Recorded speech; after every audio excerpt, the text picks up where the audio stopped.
Located somewhere at the crossroads of spirituality and the supernatural, heaven and hell, faith and fear, this is the Salvation Report. Salvation. And now, here is your host, world-renowned author and researcher, Robert Stanley.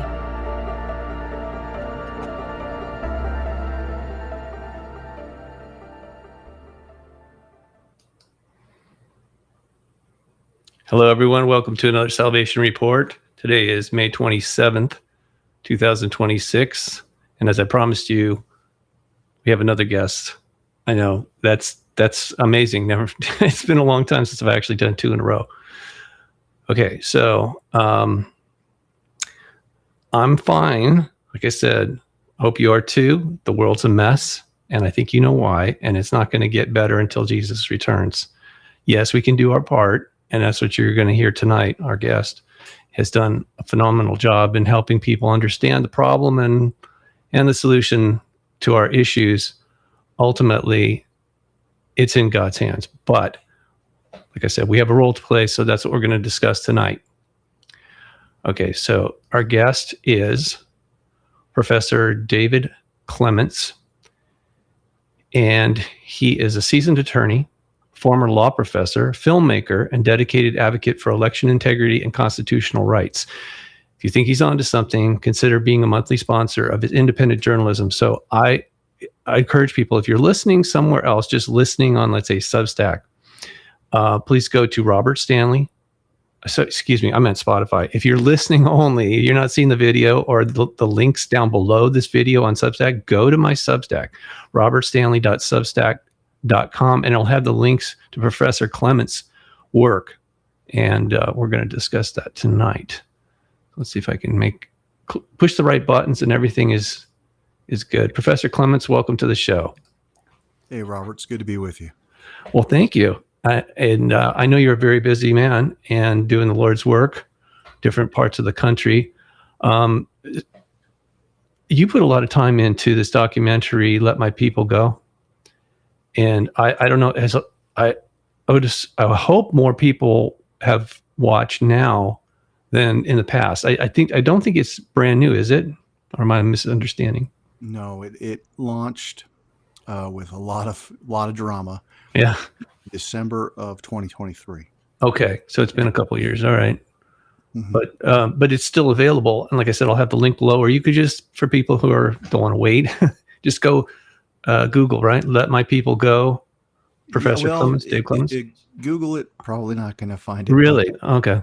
Yeah, it's extremely censored, but I gave the film away. So if you go to Rumble in particular or YouTube and you put in Let My People Go documentary, you'll find it. It's been uploaded hundreds of times by podcasters, which is pretty cool. Yes, and you have a link on your Substack, or actually you can watch it on your Substack too, which is, like I said, I'll have the link below, but how would you describe what is the address for your Substack? Let me check right here. So, if you go to, I've got a website that's got all of my social media. Oh, okay, good. What is it? It's theprofessorsrecord.com. Okay, that's easy. But the professorsrecord.com. Yes, go ahead. Is professordavidclements.substack.com.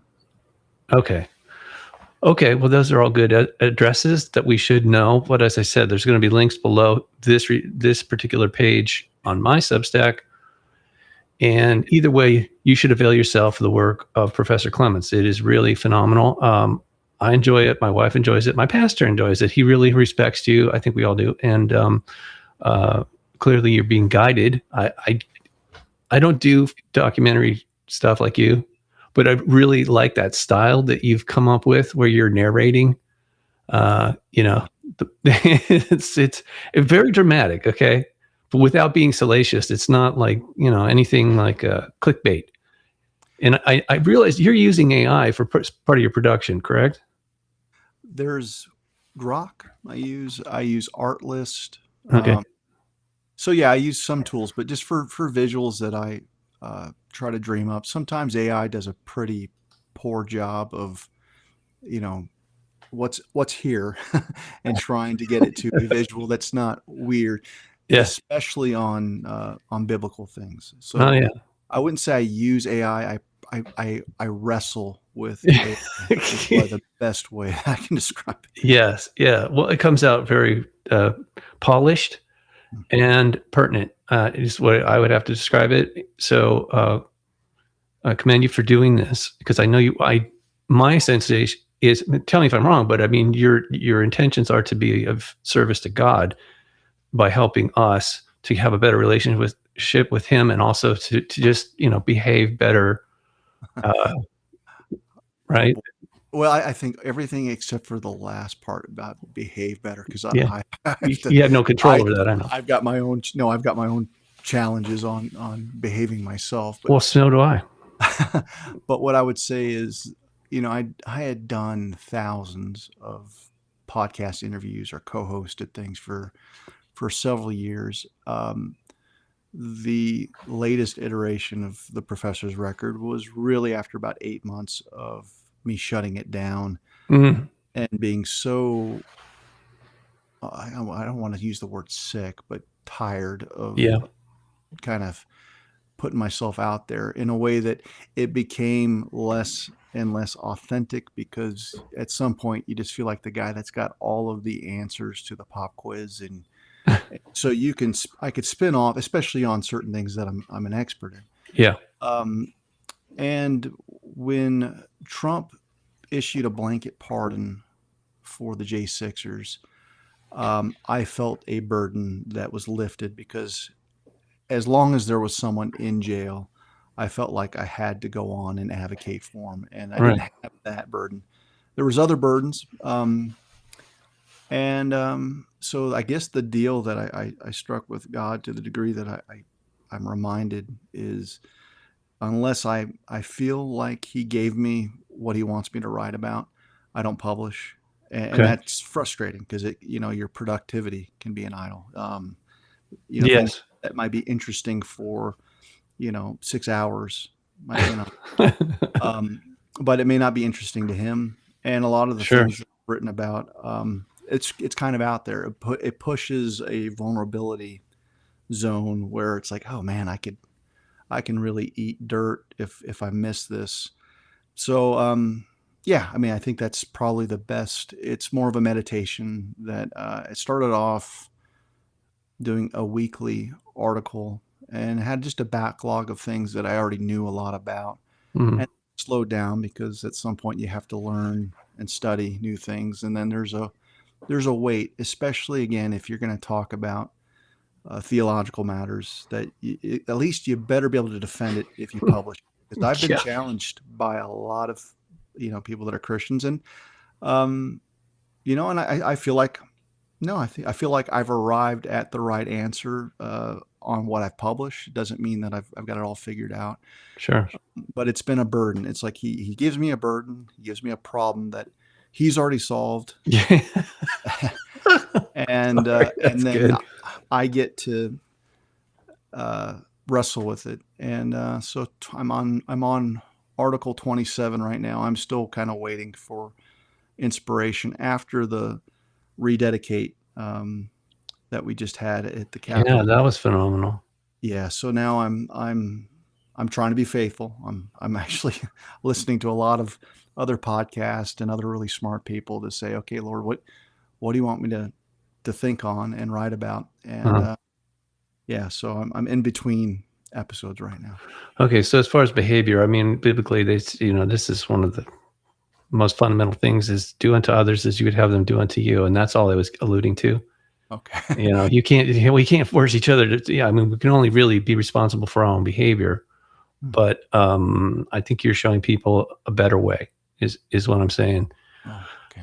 In your work, at least what I've seen, and I haven't seen it all, because it's really deep. I really have to sit there and contemplate what you're presenting. It's not surface level stuff. It's very condensed, and but at the same time hopeful. I mean, like everything of God, it's definitely it's a better path in my opinion. So let me ask you, what's the latest with Tina Peters? Okay, so the latest with Tina is Governor Polis has commuted her Yes. sentence, and so Yes. she'll be released on the 1st of June. Mm-hmm. My Soon. understanding, she's going to drive 7 hours from the prison to Grand Junction, which is where she used to live, Mm-hmm. and she'll have to meet with the parole board, and the Right. parole board will set forth her conditions of supervised release over the next 3 years. And so Wow. much of what Tina can't and can do will be determined that day. But having said that, there are still appeals and legal work that's Yeah. in play that could end up lifting those supervisory mandates. Yeah. It's almost, I kind of had a feeling they're going to keep the thumb on her as much as possible. But I also feel like the pressure's building for this kind of blowback, I guess you call it, legally and morally, spiritually. They're those kind of people really are digging their own grave, because it's a permanent stain on their record to have enforced illegal uh, elections. I mean, that's just, how could you sanction something like that and walk away and go, well, yeah, anybody who calls us out on it is the criminal? Yeah. Come on. No, it's brutal. I remember doing several events with Tina before, she was arrested. Uh-huh.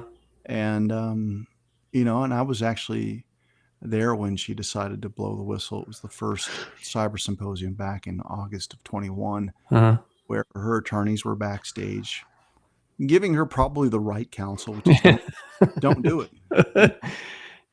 And she did it,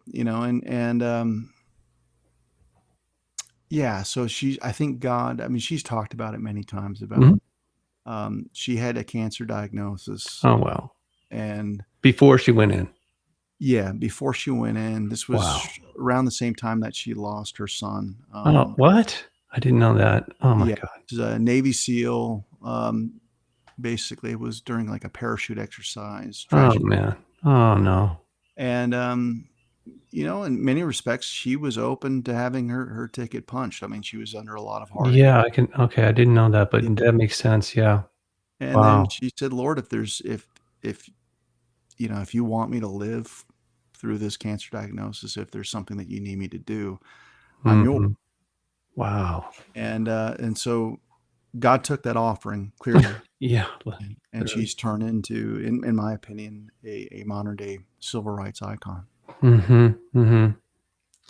Well, God bless her for doing that. And I mean, I'm sure he is blessing her for doing that, even though, look, everybody, like Christ said, you'll be hated for my name sake. I mean, it's just like anybody who actually serves God is a target here on this world, because this is Satan's kingdom. And that was made clear to me when my wife became ill last year, and navigating the medical system is just a nightmare, because people give you misinformation, or they just treat you like an assembly line, and but God carried us through that.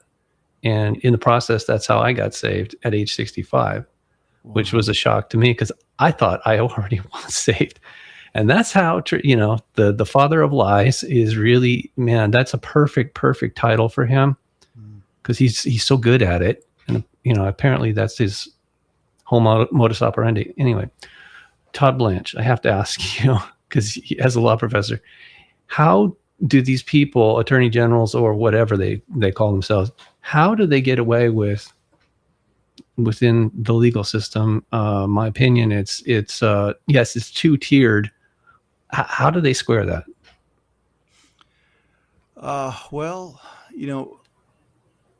Todd is, if you just listen to the critics and the social media influencers, it's a mixed bag, right? On the one hand, there's been a recent settlement where Trump said, okay, instead of paying me $10 billion, let's set aside a relief fund for those that have been hurt by the government's weaponization. And it was $1.7 billion.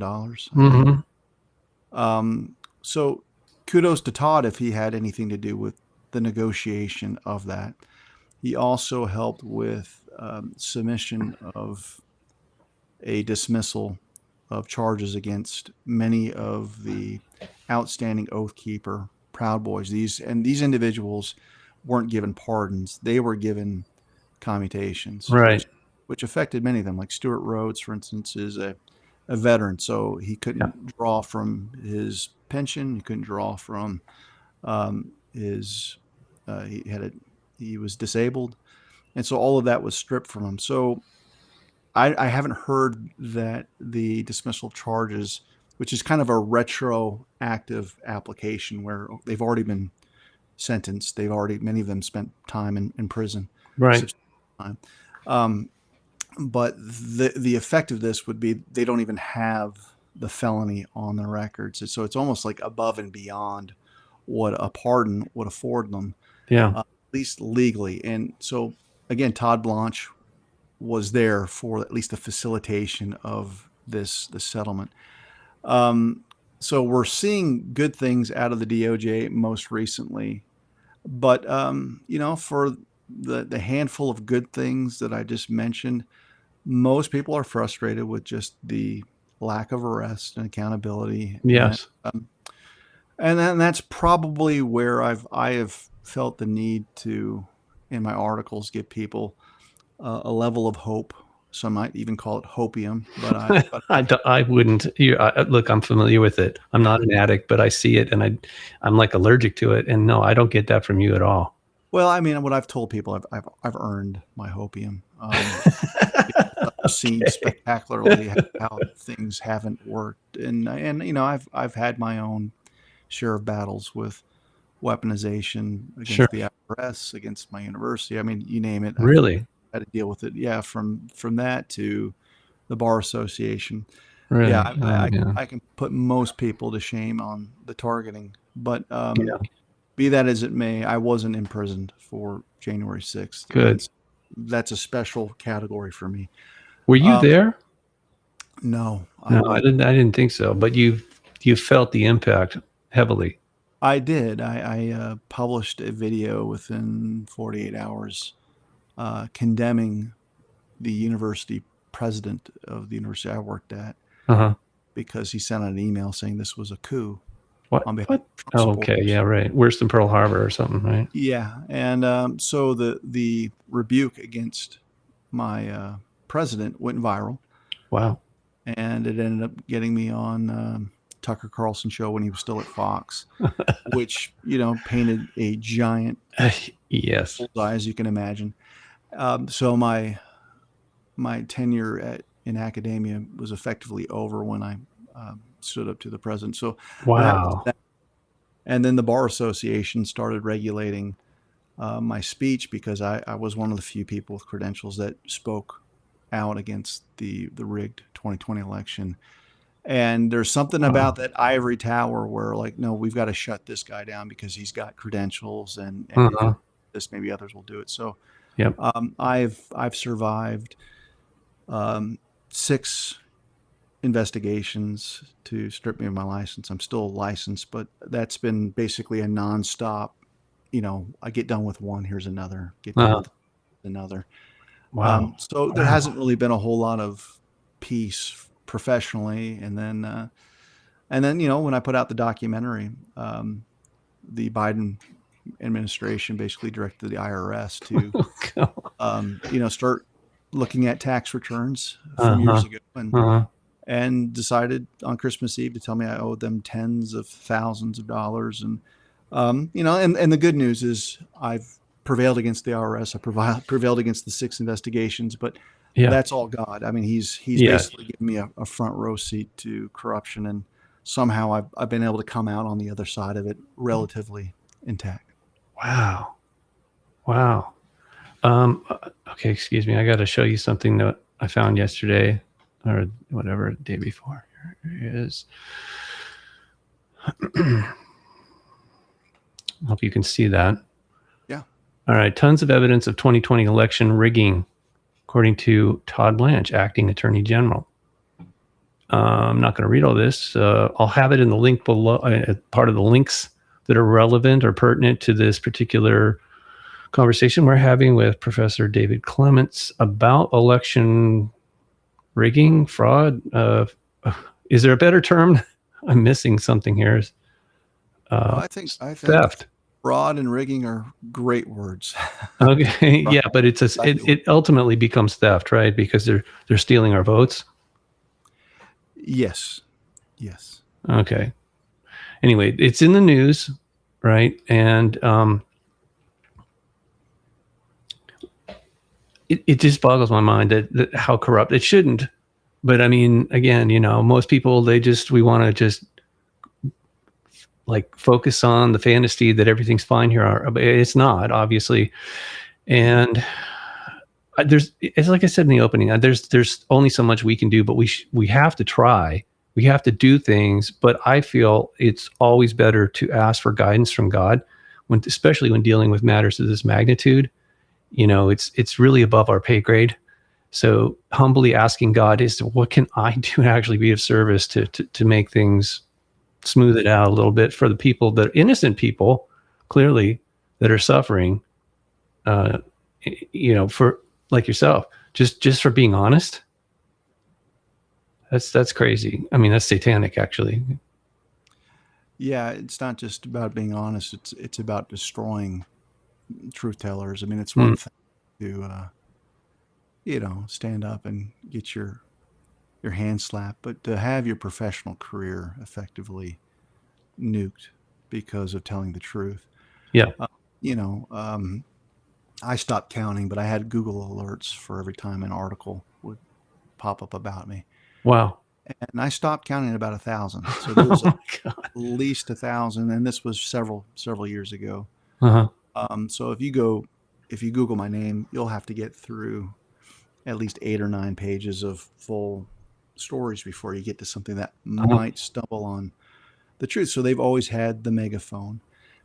And if I wasn't so certain that what I was saying and reporting on was the truth, I mean, it would bother me. I mean, because you don't want to agonize over things that you got wrong. But right. What I found was the exact opposite, which is you're investigating and you're stumbling across the truth, and then you're like, I think I know what's going on here, and then you scratch a little bit more, and it's worse than what you initially thought. Yeah. And then it's worse, and it's worse. And really the only barrier to persuading people is their own brainwashing.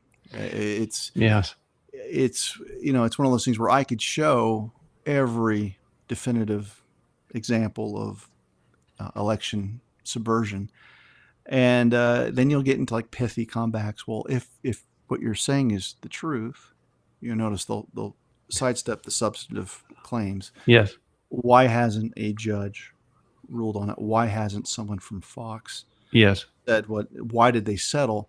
And so they start getting into an appeal to the gatekeepers, and as if to suggest that the gatekeepers don't have or bear some culpability, or they're not sophisticated enough to play into this limited hangout thing where we'll let you talk about it around the edges, but we're not going to let you point out the main players. And the main players for me it's always been our own government. I mean, that's the thing that's lost on a lot of people. You mean the deep state? Well, yeah, the external boogeyman. They look to China or they look to something else. Yeah. Not to say that they don't have the capability to subvert elections, but what I've tried to educate the public on is that this is codified fraud. They've gotten to the point where they've legalized wrongdoing, and they have unfettered access to observe all relevant data and change that data when it comes to tabulation, voter check-in, mail-in ballots, ballot generation. And it's so sophisticated that you can change things in microseconds. And even since the documentary, I mean, we've entered into the age of the AI singularity. Oh, man, it's so annoying. I believe, I'm sorry, but it feels to me like that there's somewhere in the Bible it says towards the end days that even the elect would be deceived, and it's got to be, to my thinking, it's got to be AI. Yeah, well, I mean, here, I think deception will certainly play a role. But when you look at AI enough, there's certain things that still scream AI to me. And now that for now, but it's gotten so much better just in like a couple years. Yeah, no, it's gotten to the point where many people that I know that own AI companies would say that we're at the point now where forensic video examiners won't be able to tell the difference between the deep fake videos. So the tool, it's the deep state using the deep fake. I'm telling you, AI by itself is not, and like any tool, it's not malevolent. It's what your intent. It's the way you use it. That's the problem. So there was one other article it just popped in my head. I got to show you this. Joe Hoft. And I think Joe there was a thing about him being very ill recently, but let's see if I can just scroll down here. Look at all those people, man. January 6th. Was there really 11 million people? Oh, no, that was at the rallies. That's 1.1 million. Oh, yeah, you're right. Sorry. I'm not wearing my glasses for a reason because I can't get rid of the glare and people are like, what's wrong with your eyes, Robert? So anyway, thank you for pointing that out. 1.1 million at his rallies with no violence leading up to the election. Then on January 6th, there was a sudden riots. This made no sense. Yeah. Okay. So anyway, this is just a brief reminder that, let's see, was this the one that, anyway, I'm sorry. I'm kind of just being weird here. I shouldn't do this on my air with you. What I read somewhere was that the people behind the scenes had been planning this for months. Have you seen that in the news? Oh, sure. I mean, we were tracking it real time. There were Zoom calls where you had professional agitators that were planning the PSYOP narrative warfare that they were going to engage in on the day. We knew long before the FBI admitted to it that they had well over 200 embedded agent provocateurs. Mm-hmm. And these were individuals that were actually the ones responsible for the most salacious things that you saw. Yeah, like breaking windows, that was stuff. Fighting with the police. Gallows. That was a Fed. Oh man! Everything that was and the pipe bomb that nobody seems to figure out still. Well, that allegedly that was Capitol. That was planted by Capitol Police, and that same woman. Her name escapes me at the moment. Yeah, she's working for the CIA now, allegedly. CIA. That's correct. So yeah, I mean, it's as a former prosecutor, the levels of illegal entrapment. Yes, it's disgusting. It's one of the reasons why I got involved in, lending my voice to the extent that I could, is because I've never seen such evil from, people that presumably are supposed to put on the white hat and work. Right. And they're using our compliance, obedience to authority to literally get away with murder. I mean, the only people that were murdered at the Capitol, it wasn't Capitol Police. It was civilians that just happened to get caught up in that. Yeah. There was one police officer. He had a heart attack. Yeah. Yeah, but they misrepresented that. I know. They claimed that he was murdered by J6ers.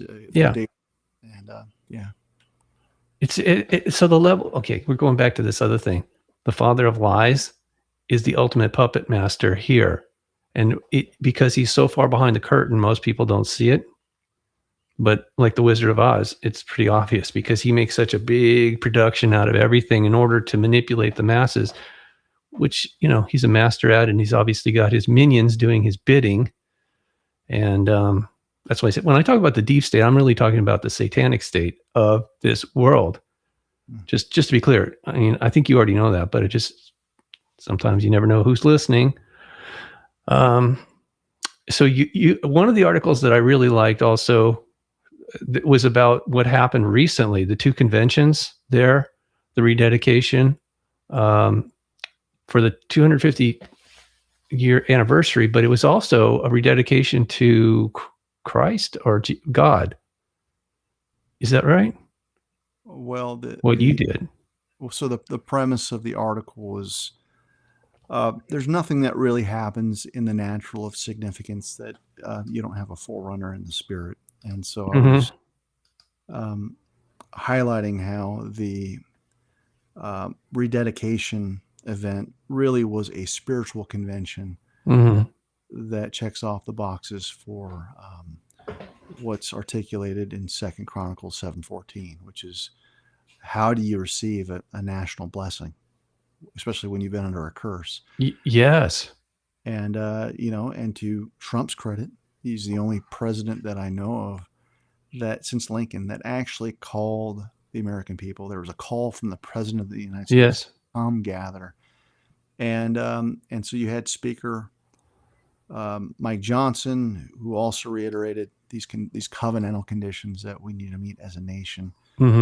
It takes repentance from what we're all familiar with as Christians from an individual standpoint and looking at national covenantal repentance. And so spoke about that, but then I talked about the second convention, which is something that hasn't come about yet, but Trump called for an RNC convention during an off year. And this was very, very puzzling to me because in the history of the Republican Party, there's never been an off year convention. And so why would you do that? And so my mind looks at, what are the two ultimate promises from the Trump regime that would end with Trump being held by history as a successful president. He made two promises. One, when he put his hand on the Bible in 2017, I'm going to give you back your country. And then two, we caught them all, whatever that means. So I don't think he can call his presidential administration a success if 2 years from now we didn't see accountability on either front, right? Yes. And most people would agree with that. So as a former prosecutor who's done RICO and racketeering cases and high-level prosecutions, I know the world of the criminal justice system. I know how it's built. I know its weaknesses. It is not set up to prosecute en masse intelligence agents. Right. And that's where people get mixed up. They'll start applying something that might be remarkable for a drug cartel or a mafia in New York. When you're going after former presidents like Obama, when you're talking about Clintons, when you're talking about Brennan, Comey, Clapper, it's not designed for people that have embedded themselves and protected themselves through security agreements, classified documents, through having legal authority in their own right. The only way that you're going to square that away is through the military. And that's right. So that's just for me from a prescription standpoint, as a prosecutor that used to train younger prosecutors. There's a way to try your cases, and some people know how to try them better than others. And I was a really good trial attorney, and you always start with the end in mind. You get your uniform jury instructions out, and you start looking at the elements of the appropriate charges. And so when I tell people, don't tell me that the impact that James Comey has had on this nation can be summed up in perjured testimony before Congress. Don't tell me that's the extent of this man's treachery or a benign damage. Yeah, the damage. shell post, right? Yes. So, you look at your charges, and what I tell people is you don't have a history of the DOJ trying treason cases. In theory, I think they can do it.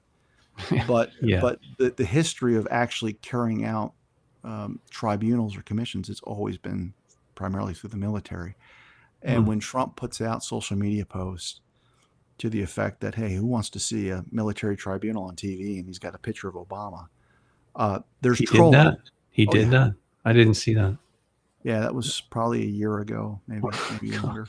I mean, there's trolling, and then there's you can't do that unless you got the goods, right? So he has used the Department of War and many other departments within his administration to basically republish posts that are straight from the Q archives. Mm-hmm. And so for people that, get so fed up and over at Q, I'm sitting there going, you can walk past it all you want, but the president isn't. Dan Scavino certainly isn't. Yeah.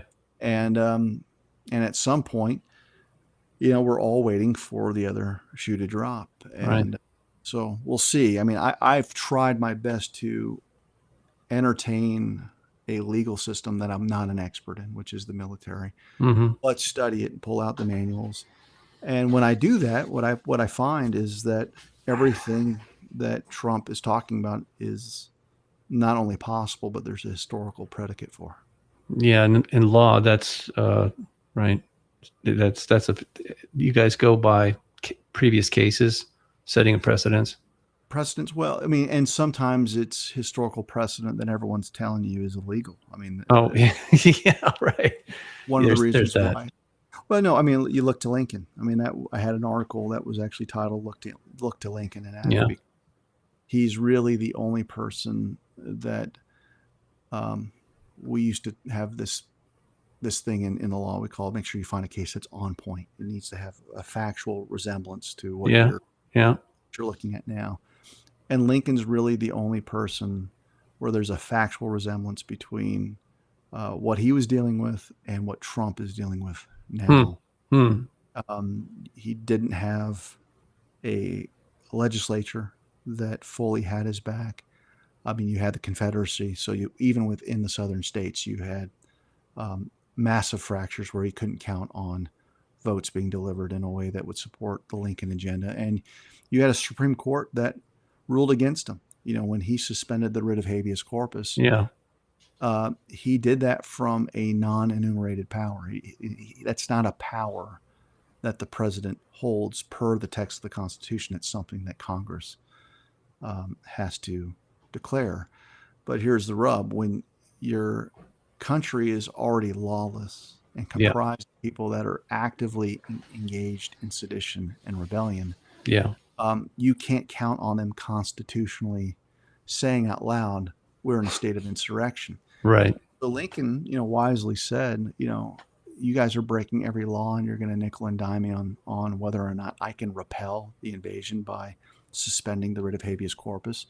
And he did that in a very targeted, surgical way to arrest people that were burning bridges and what have you. And so initially the Supreme Court comes out with a ruling, says, Lincoln, you're acting unconstitutionally. Right. And Lincoln said, okay, you've made your ruling. Let's see you enforce it. There's that. So you fast forward to today, and it's the same thing. But the insurrection and the rebellion isn't with muskets. It's through technology. It's really digital rebellion. It's something that's done with code. It's done with illegal invaders that have mail-in ballots created for them. Right. Caused no drop box, but it has the same impact. Yeah. So trying a case in the court of public opinion, I think, is where social media comes into play. And obviously that's why they took Donald Trump off of X when it was still X, and other places like you were censored. You're still being censored just because it's counter to their narrative, which is obviously more than just corrupt. It's cruel. It's unethical. And, the other thing that floors me is like these guys that went missing or died that were involved in sensitive programs. What I heard from somebody who actually did sign one of these non-disclosures in order to be part of those programs, it's extra constitutional. Basically, you sign all your rights away. And right. So is there a remedy, a legal remedy to that? Well, it depends on which founding father you consult. When Jefferson and Madison were trying to have, I think it was Kentucky, these were later states that were interested in joining the Confederacy of States. They wanted certain guarantees that the government wouldn't run roughshod, the central government. Yeah. And it was either Jefferson or Madison during the constitutional conventions of Kentucky that said you're actually duty bound to nullify laws that are that are derived from authority that it's not there in the text. And so when you look at Article 1, Section 8 of the Constitution, you're looking at 18 enumerated powers. 18. And if you break it down into their core functions, it's national defense and trade. That's really it. That's why post office for trade. But it's mostly national defense, raising money for our Navy, protection, and everything else is supposed to be left to the states via the 10th Amendment. Right. And so under those guarantees, there were many states that joined the ranks of the original 13 colonies. But when you start looking at security agreements, I mean, this is the perfect discussion over what is lawful and what is moral took place with Edward Snowden. On the one hand, he took an oath to defend the Constitution, and then he became aware that the CIA that he belonged to was violating everyone's Fourth Amendment rights. And so he signed those security agreements that says, thou shalt not tell a soul, till death do you part. And so when people ask me, when Snowden acted as a whistleblower, did he act illegally? And the answer is yes. But no, because the security agreement was at cross purposes with the higher law, which was his oath to the Constitution. And so it's one of those things where he could be acting legally, yet illegally. Yep. Unlawfully, yet morally. Yeah. But a perfect example would be Edward Snowden. Yeah. And that's convoluted, but I appreciate you explaining it, because I get lost in all this. I think it's a Gordian knot by design. So, unless you are an attorney, it doesn't really, even then, some people are confused by it, and I think they're intimidated too, to tell you the truth. Well, I used to teach this to a lot of undergraduate students, and I think the problem is that people expect to have clarity, especially when they consult an attorney. What does the law say? And tell me what's going to happen. And that's the utility that most attorneys typically offer, is that based on my research, chances are that the judge is going to rule this way, is, I put it at this percent. And that used to have, cachet. Since 2020, the predictive power of an attorney is, it's just not there anymore, because corruption rules the day in the courts. And so, especially when it comes to the criminal justice process, from the stuff that I used to do as an attorney. So it's very, very different now. Okay. So you're probably not familiar with my books about Washington, D.C. I'm going to assume that. And even if you have, I don't blame you if you don't acknowledge it. Okay. All right. So here's what I got to show you. Sorry. I'm going to keep jumping back and forth here. This got me in a lot of trouble. All right. And I was naive enough to think at the time that what I was doing would be protected under the First Amendment. Boy, was I wrong. Okay, so this is the first book I wasn't intending to write. And it's about events that took place at the Capitol. Let's see if I can zoom in on that. Oh, never mind. That was a bad idea. That was a bad idea. Okay. No, I'm not trying to promote the book. You can download it for free. Not you. I mean, anybody can, Professor. It's on my Substack at the top of the page of robertstanley.substack.com, the website. The first article that's always pinned there is "You Can Handle the Truth." And so here's what I want to show you. July 16th, 2002. These are authenticated 35 millimeter photographs of events that took place there. These are not lens flares, and they're not birds. And what else can I tell you? They're violating the controlled airspace of Washington, D.C., especially over the Capitol and the White House. Obviously is more heavily controlled, especially after what happened on September 11th, 2001.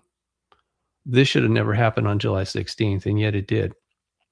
And so there's actually something landed on the roof of the Capitol that looks like this. Are you seeing this okay, Professor? I am. Okay. So here's where it gets really, to me, is phenomenally weird. This particular photograph, I thought there was somebody had actually damaged it, like put a little pinprick into the negative. But when I zoomed in on it, these are actually the same thing that's landed on a roof. There's more of them over the Capitol, but there's this little black dot. I mean, it's really small until you do this.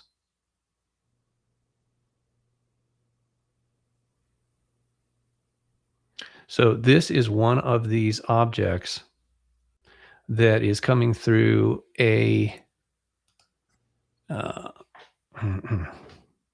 there's a lot of different names for it, but it's basically a hole in the sky. It's not a hole in the film. They can create these wormhole, Stargate, whatever you want to call it. Some people call it Einstein-Rosen bridge. Supposedly we can't do that because it takes a tremendous amount of energy. So whoever this is that has advanced technology and is the fact that is controlled airspace means nothing to them. So the same thing happened in 1952. Most people think when I presented this in 2005, the events that happened in 2002, they're like, oh, it's 50 years. They came back. No, they're still coming through those. I mean, you think about it. How can you shut that door? You can't. So, and I'm telling you this because there's going to be huge legal issues about, like if you try to fly, any human tries to fly through that controlled airspace, and if you don't have authority to do that, if you haven't been approved, you're going to jail, or they might shoot you down. They could legally. And yet these things are impervious, or they're just above the law, I guess you could say, the way that they constantly have that door available to them to come and go. And that's something that our government obviously doesn't want to admit. And here's the reason I'm telling you this, okay? Just like the people at the Capitol on January 6th, I did not realize the hornet's nest that I was swatting when I published the first article with those photographs. It wasn't even as good as that, in my opinion. It was, but I guess the mistake or whatever, naively, I had contacted the Capitol Police Public Relations Department prior to publishing the article with those photos, some of those photos that you just saw. And I said, hey, there was an event. It was photographed. I've authenticated the negatives. But I don't see a response from the Capitol Police. So I have a few questions for you guys, because I really don't want to make you look bad. I think your job's hard enough as it is. I just want you to know that's not my intent. And here's my 4 questions that I have. And I read it to him, and he was laughing. He's like, oh yeah, whatever. Who are you? He asked me some questions. I'm like, yeah, whatever. Okay. Innocent, naive, whatever. That doesn't excuse it. So I published the article, kind of coinciding with the event, which is July, like I said, July 16th. It was somewhere in July. I published the article on the internet, but also in a national publication out of Australia called Nexus. And then I got visited by, let me show you this. Let me get to hold on. I guess I got to go back. There's too many buttons. You know what? I love doing podcasts, but man, there's too many buttons. I constantly have to push these crazy buttons. All right. So these are just some of the objects that have been seen in the controlled airspace, et cetera, et cetera, et cetera. It's a lot more than most people realize. Let's see. Come on. Where's the helicopter? Demonic looking things. Even over the Capitol, under the water, again, over the Capitol. This was kind of interesting too. This was that was the same night. Stanton, I don't know if you know who Stanton Friedman, he's deceased now, but he was a nuclear physicist. He said, yeah, that's some kind of Stargate. They're doing a warp. They're warping the space as they go through there.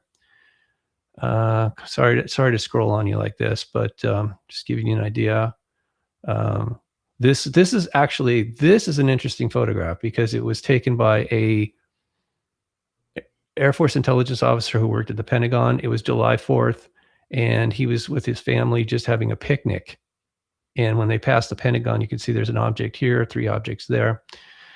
And boy, was he surprised. And he got into trouble when he showed his supervisor at the Pentagon. They confiscated the one he showed him, and yet apparently he had a duplicate. Okay, I'm sorry. This is way, way down here. Okay, so this was the first event. This helicopter, with the shortly after I published the article with the photographs, this helicopter showed up at my house and performed maneuvers over my home. And when I came out of the house, it was literally hovering over my driveway, over my car. And I couldn't see who was in there, but obviously they could see me. And it was black. It was completely black. And I was in shock. So they went down this, they came to the house. They did maneuvers literally over the house like this, over my house. It was shaking the whole house. They went down the street and they did a 180 and they were coming back. So I ran in the house and I grabbed my point and shoot camera. And that's how I got that one picture, just to show people, look, that could be anything, but it happened. And thank God my wife and son were not home that afternoon. But that was the response from somebody. You know, I later found out that the who's really in charge of security at the Capitol. Yeah, did anybody ever tell you? It's not this Capitol Police, all right? It's another 3-letter agency I probably shouldn't name, which kind of surprised me. I mean, why? But okay. Look, the further I dug into this, the more trouble I got into with them, whoever they are. I didn't know who it was for sure. But I thought, hey, wait a second. You guys are saying there's no threat to national security, and yet when I publish this, you're treating me like a threat to national security. And that's actually what happened. I was declared a threat to national security for presenting this information back in 2005. That's why they had the authority to send a military asset to my home and tap my phone and other things, all right? Because, you know, they consider me a threat, so they treat me like one, even though, like I said, I was under the assumption, and this is wrong for me to even, I realize now I made a mistake. I'd do it all over again, but I was under the impression that the First Amendment would somehow give me immunity or whatever, the opportunity to present this without repercussion in this country. I thought that's how it goes. Apparently not, you know? So when January 6th happened, I'm like, oh my God, I'm glad I didn't go to jail, but I'm not glad that they sent that asset to my home. Unintended consequences was this. I started looking deeper into, okay, there's July 16th and then there's July 50 years apart. And that's when I started to see that there was a timeline of events. Actually started 1850. People were seeing stuff like that in DC. And I'm like, well, that's weird. How come nobody wants to talk about that? So I wrote it down as I started creating this timeline. And pretty soon I had over 100, then over 200 reports from 1850 to 2006. That's why I wrote the first book, because it was way too long to be an article. And plus there was all these other considerations. So I put it into this framework and I interviewed some military people and I went on Coast to Coast AM for the first time. And after the show, an intelligence agency in Herndon, Virginia, whatever. I have a hard time with that word. They hacked the server where my website was, and they locked me out, and they locked the people that owned the server, couldn't even get into it. Wow. Yeah. Well, because they all have backdoors. You know, I'm sure you've seen reports on this. Okay. So I'm gonna stop in a minute. But this was I really thought this was going to be an easy task, because people in the so-called UFO community have been saying for years, oh, someday if they just need to land on the White House lawn and that would just end the debate, right? Not at all. They landed on the Capitol, and nobody wants to talk about it. And when I talked about it and actually showed the authentic pictures and also the timeline, I'm getting reprimanded. Like like I said, this is the weirdest thing. I wasn't expecting this at all. But again, when they hacked the website, I'm like thinking that's strike two. What is it you guys are really worried about? Because you wouldn't act like that unless there was something to hide. In my opinion, usually guilty people act like that. So, one more time, and I promise this is the last one I'm going to show you. Share that. Okay, so it caught some media attention, not much, because like I said, this is the local paper, did a story on me. But as I dug deeper into this, I don't know if can you see these two helicopters okay? I can. Okay, so the first one was just a single rotor. This was two of the double rotors. And let me tell you, that was so loud when they came to, oh, and here's the other thing. I was on the phone at the time. I was on the phone with an attorney, entertainment attorney for Disney Studios, because they had they actually on television some old archival footage of UFOs doing this around the Capitol at night in 1952. And I was trying to get some answers from this particular guy. Is like, so you have a copy? Yeah. Where'd you get it? I don't know. Can I see it? No. Can I have a copy? No. As this conversation's going nowhere, boom, boom, boom, boom, boom, boom, boom, boom, like seriously, apocalypse now kind of stuff. I was like, no way they're going to do that again. And so this time they sent two, and they came. I was across the street because I didn't know what was going on. It was so, those things were low and loud. I mean, super, super, like the whole neighborhood is going like this. Came to my house. They did a super dangerous maneuver, because when you're low and you're going slow and you bank, you actually go slower. And they were right next to each other in tandem doing this maneuver over my house. It scared me, seriously scared me. And again, they went down the street and they turned around and came back, and that's when I got the picture. But that was a dumb move on their part. It did scare me, and I backed off at that point. I'm like, whoa, okay, that's 3 strikes. I don't know what you guys are going to do next to me. I don't want to find out. I really don't want to find out, because I don't think they were going to put me in jail just to silence me, because then that would have caused more, it'd bring more attention to the matter. So I stopped, but I couldn't stop. I felt like, okay, nobody wants to touch this with a 10-foot pole. And if I don't finish this, nobody else will. Don't ask me why, Gee, thank you, Lord, for that assignment. But it's, anyway, I'm just saying, I totally commiserate with anybody who has taken on the power structure at the Capitol. Here's what I learned. That building is a replica of the Capitolium on the 7 Hills of Rome. Washington, D.C. has a history that most people don't. I didn't know until I started doing the investigation. So it's actually a Roman Catholic city that was, and that's what the Romans did wherever they went. They did this in Washington, D.C. They call it Capitol Hill.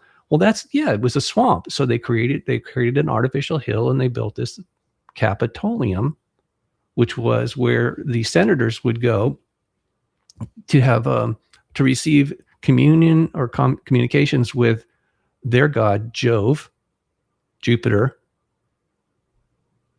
and we're emulating. It's replicated to this day, and most people have no clue. They call it the People's House, but you've seen in a rotunda that apotheosis of George Washington.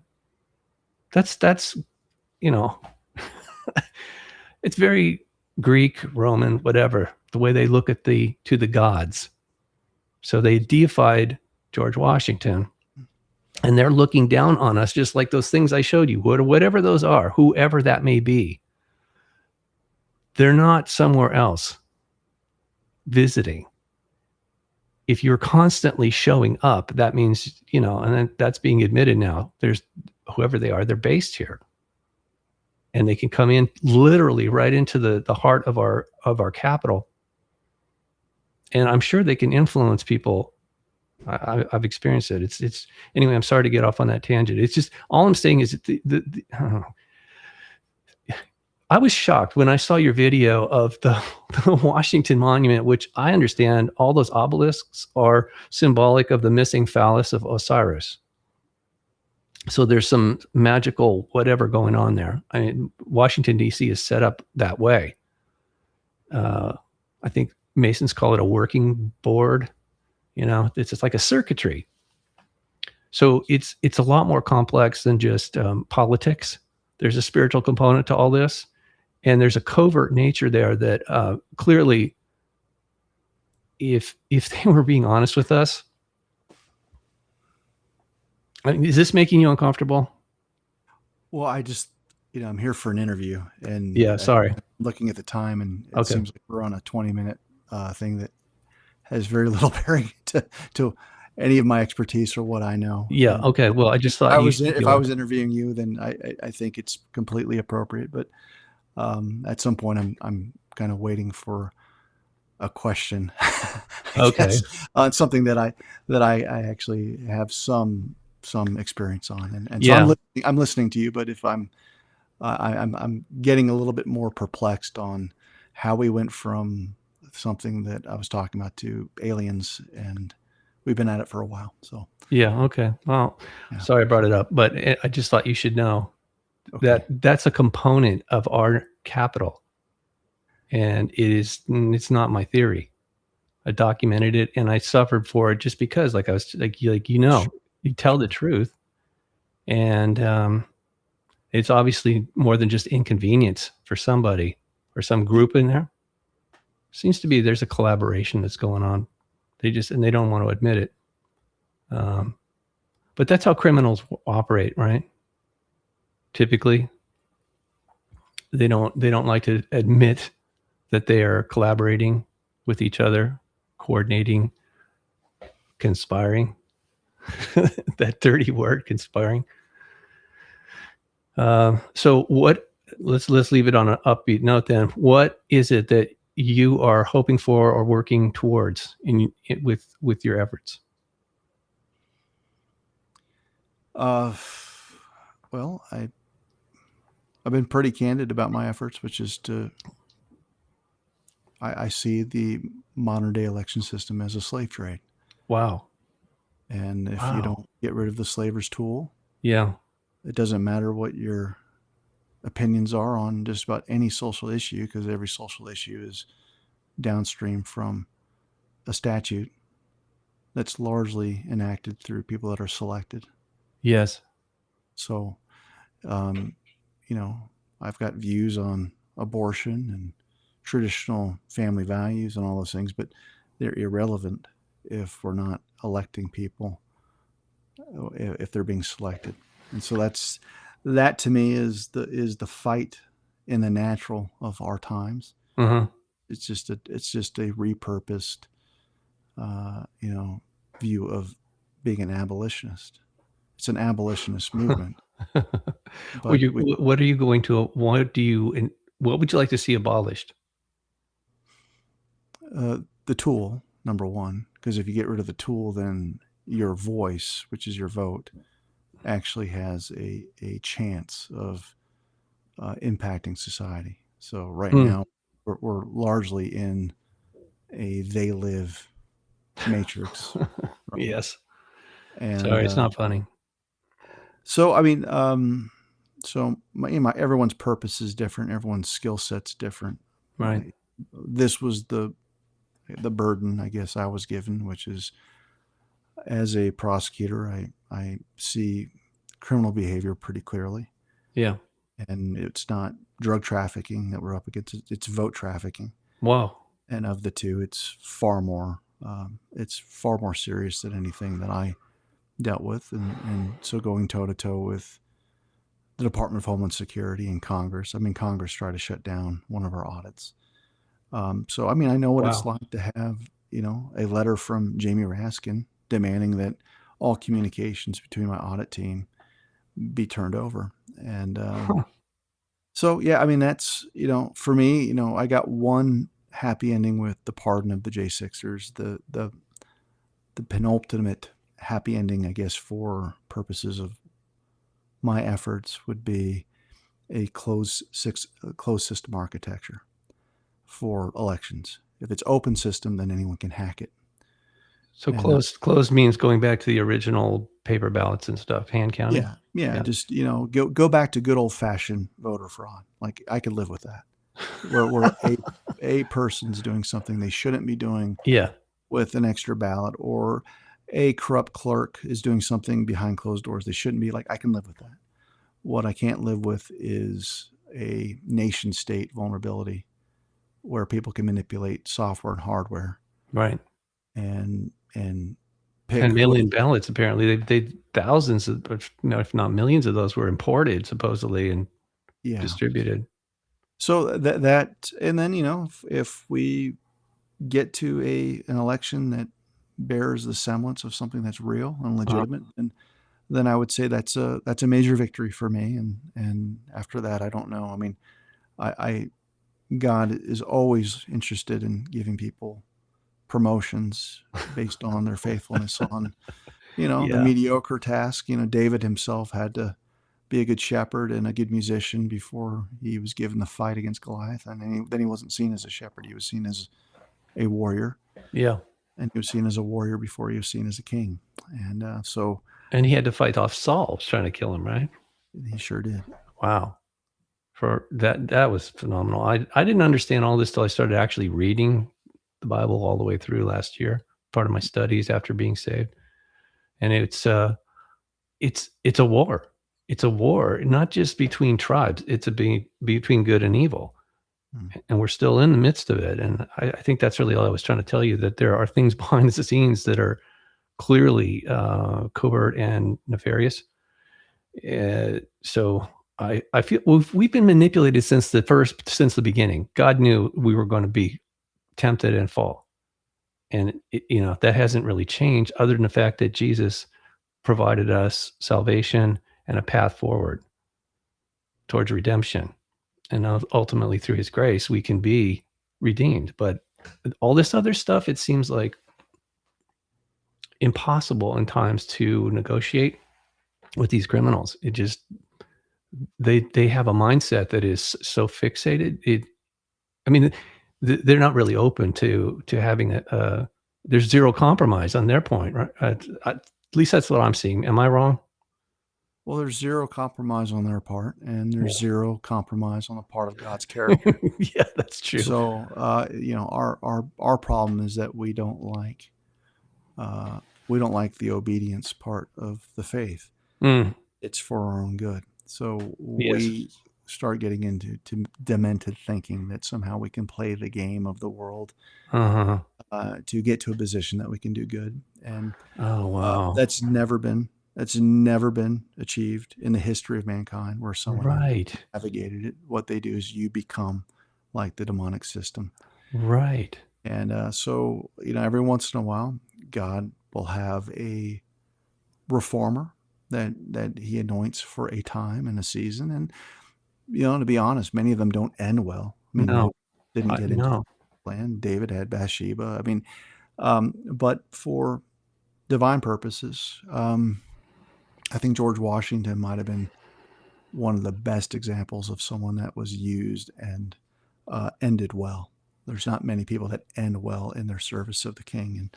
And but you saw it in his writings, and his chief aspiration towards the end of his life was just to go back to Mount Vernon. Yeah, I know that feeling. Yeah. So. All right. Well, thank you for all your work, Professor Clements, and spending time with me today. Sorry, we went off on a tangent, but I thought there was a correlation there. I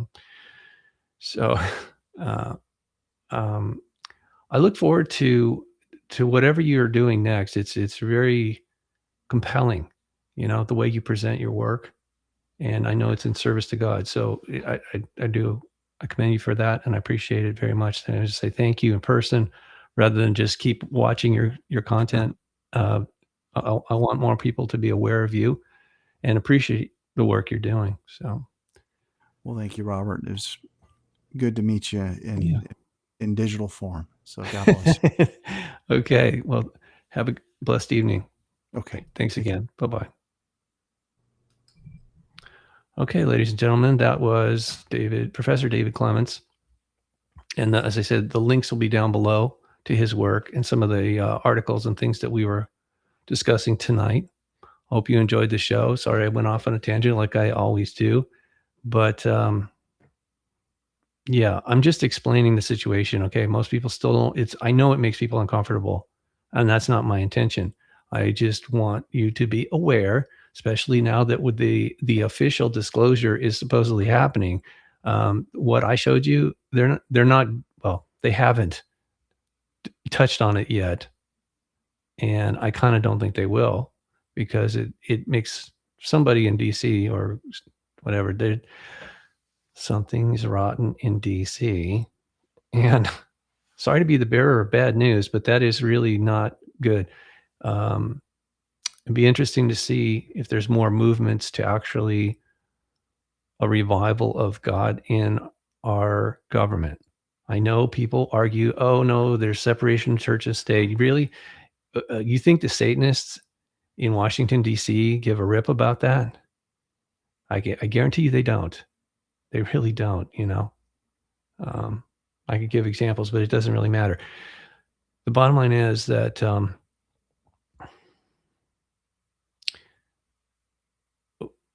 we can do something, but ultimately God is going to resolve all of this in his own time, in his own way.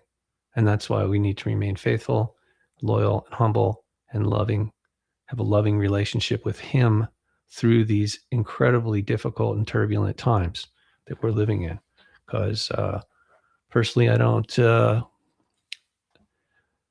have much faith in our system, because it is truly satanic or antagonistic towards God. And obviously, what we were discussing tonight, those people, January 6th, were set up, tortured, and their lives were turned upside down simply because they wanted accountability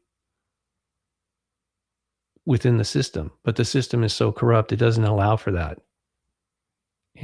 So anyway, get off my soapbox now.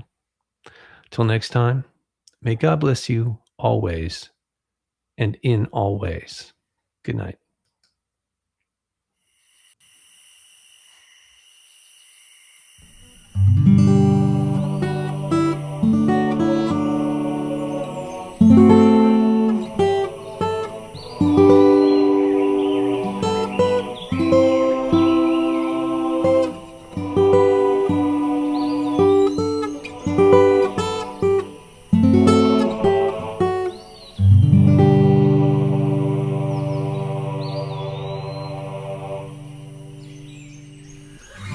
God bless America, land that I love. Stand beside her and guide her through the night with a light up above. From the mountains to the prairies, to the oceans white with foam. God bless America, my home, sweet home. God bless America, my home, sweet home. I pledge allegiance to the flag of the United States of America and to the republic for which it stands, one nation, under God, indivisible, with liberty and justice for all.